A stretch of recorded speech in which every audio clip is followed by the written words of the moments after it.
Russia's invasion of Ukraine, 1917 to 1921. In the final years of the First World War, the Russian Empire was coming to its end. It had been devastated by revolution and finally transformed into the first communist country in the world. In the years following the revolution, non-Russian nations that lived under the House of Romanov sought to secure their long-lost independence. One of these was Ukraine. From 1917 until 1921, the Ukrainians struggled to build and secure an independent country, fighting against the new regime, against their neighbors in the West, and amongst themselves. When in February 1917, the revolution had overthrown the monarchy in Russia, and the event had echoed throughout the entire empire. In Kyiv, the capital of Ukraine, the Central Rada, or the Central Council, had taken over control of the country, which on June 23, 1917, proclaimed the free Ukrainian National Republic without severing its connections with the Russian state. The nation began to awake. However, keeping the vast territory of Ukraine under control was a difficult task, and the country rapidly slid into anarchy. The collapse of the Russian forces in Galicia made matters even worse. On November 7, 1917, the Bolsheviks, led by Vladimir Ilyich Lenin, staged an armed insurrection in Petrograd, today known as St. Petersburg, and this became the uprising that changed the country for good. 3 days after this, together with the aid from Rada, the Bolsheviks attacked the army staff headquarters in Kyiv, forcing them to leave the city. However, contrary to Lenin's plans, control over Ukraine was quickly taken over by the Central Rada. The Bolsheviks were not popular in Ukraine, having no more than 5,000 party members in the country. Most of their supporters were industrial workers, Russians, and Jews from the Donetsk region. These men were antagonistic to the Ukrainian national movement. The Bolsheviks confronted Rada right from the start. On December 17, 1917, after failing to grab control over the All-Ukrainian Congress of Soviets, the Bolsheviks left Kyiv for Kharkiv and proclaimed the Ukrainian Soviet Socialist Republic. Already at that point, the Bolshevik troops from Russia were preparing for the invasion of Ukraine. The war was about to start. The invasion army of 30,000 men entered Ukraine on December 25, 1917. Led by Vladimir Antonov Ovchinko, it comprised regulars of the Army of Soviet Russia and local Red Guards from eastern Ukraine. In response to the invasion, Central Rada proclaimed an independent Ukrainian state.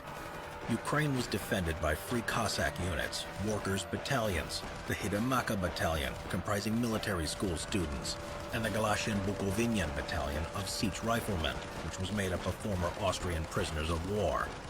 The strength of the Rada's forces was not more than 15,000 men. Ukrainian forces proved inadequate in stopping the invasion. One after another, towns in eastern Ukraine were falling into the hands of the Bolshevik troops. By the end of January, they had occupied Donbass and left Bank Ukraine, and were approaching the city of Kyiv itself.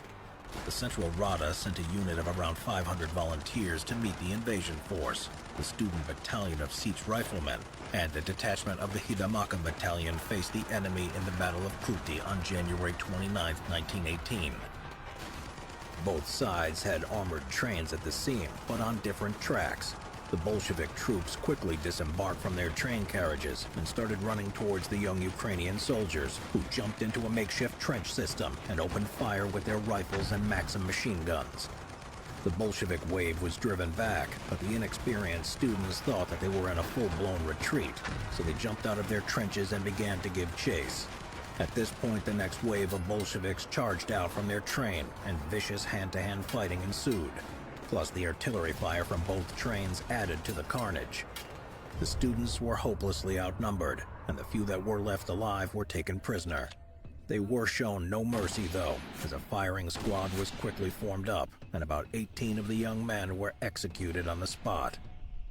That same day, the Bolsheviks staged an armed rebellion in Kyiv to overthrow the Central Rada.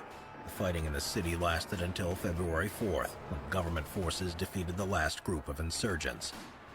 The failure of the uprising in Kyiv didn't withhold the advance of the Bolshevik army.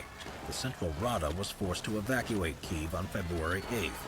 A day later, the Bolshevik troops entered the city and instigated their reign of terror. Facing total defeat, the Central Rada resorted to requesting foreign assistance. On the same day that the Bolsheviks entered Kyiv, on February 9, 1918, the Ukrainian National Republic signed the Brest-Litovsk peace treaty with the Central Powers.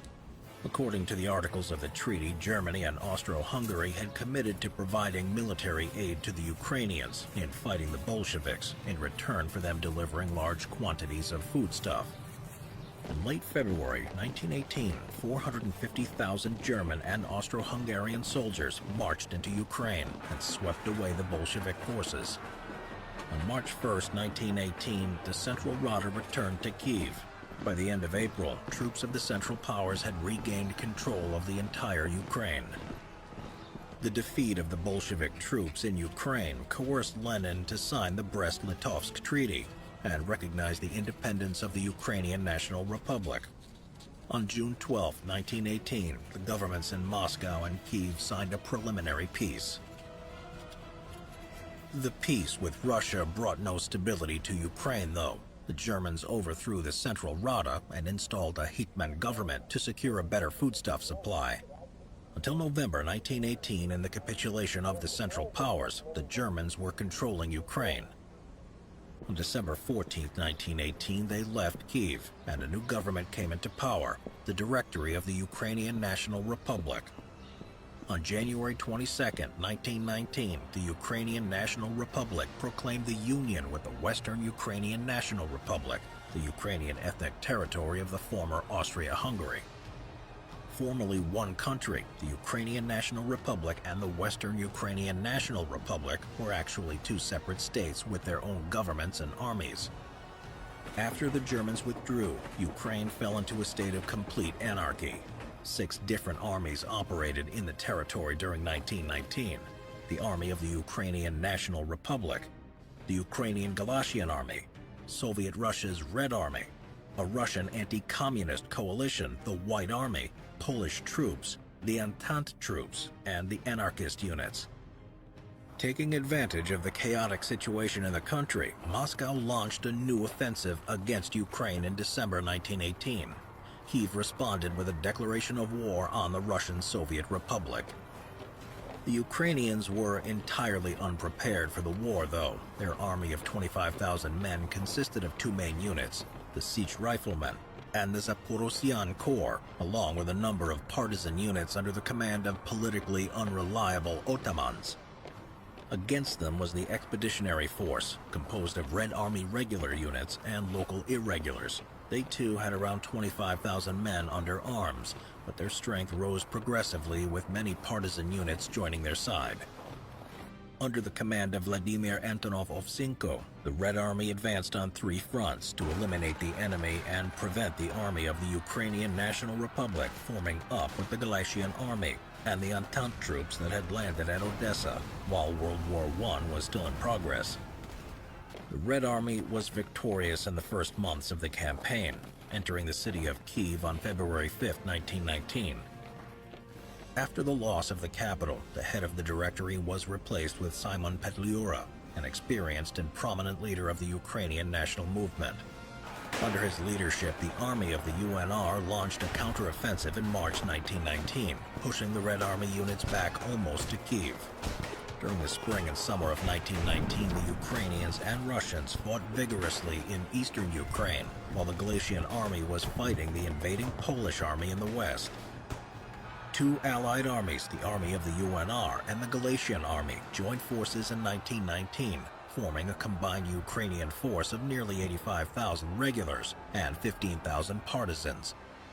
This mighty force was able to deal with the Red Army units and even entered Kyiv on August 31st. In the country's capital, the joint Ukrainian army confronted the Volunteer Army of the Whites, which led to the UNR declaring war on them. The autumn of 1919 was not good for the Ukrainians, though, as the situation was aggravated by an outbreak of typhus, which by October 1919 had decimated both the army of the UNR and the Galatian Army. The 2 allied armies began to split on the question of their relationship with the White Movement. The Galatians signed a separate peace treaty with them on November 6, 1919, leaving the army of the UNR to fight against the Red Army, the Poles, and the White Movement by themselves. In the given circumstances, starting from December 4, 1919, the army of the UNR decided to abandon their regular military operations and switch to irregular warfare instead. During the first winter campaign from December 6, 1919 to May 6, 1920, the Ukrainian irregulars fought the Soviet 14th Army units over the entire territory of Ukraine. The irregulars marched for more than 2,500 kilometers during the campaign and fought in more than 50 battles. On April 22, 1920, the UNR government signed a Warsaw Treaty with the Poles, recognizing their claim to areas of western Ukraine in return for military assistance in the war against Soviet Russia. On April 25th, the Polish army, assisted by soldiers of the UNR army, launched an offensive on Kyiv. The city was liberated on May 7th, but only for a short time. The Red Army counteroffensive pushed the Poles and Ukrainians all the way back to Warsaw. In the ensuing months, the destiny of Ukraine depended on the outcome of the Polish-Soviet War. Finally, exhausted by the costs of war, the two sides signed the Peace of Riga Treaty on March 18, 1921. A border between the two countries was established, with western Ukraine going to Poland. The eastern part of the country became the Ukrainian Socialist Soviet Republic. The remnants of the UNR army continued to fight the Soviets. Their plan to launch an all-out attack against Soviet troops in Ukraine were interrupted by the Red Army offensive on November 10th. After 11 days of bitter fighting, the Ukrainians were pushed back into Polish-controlled Galicia. Over there, soldiers of the UNR army were disarmed and put into internment camps. The second winter campaign in November 1921 was the last attempt for the Ukrainians to continue their fight against the Soviets.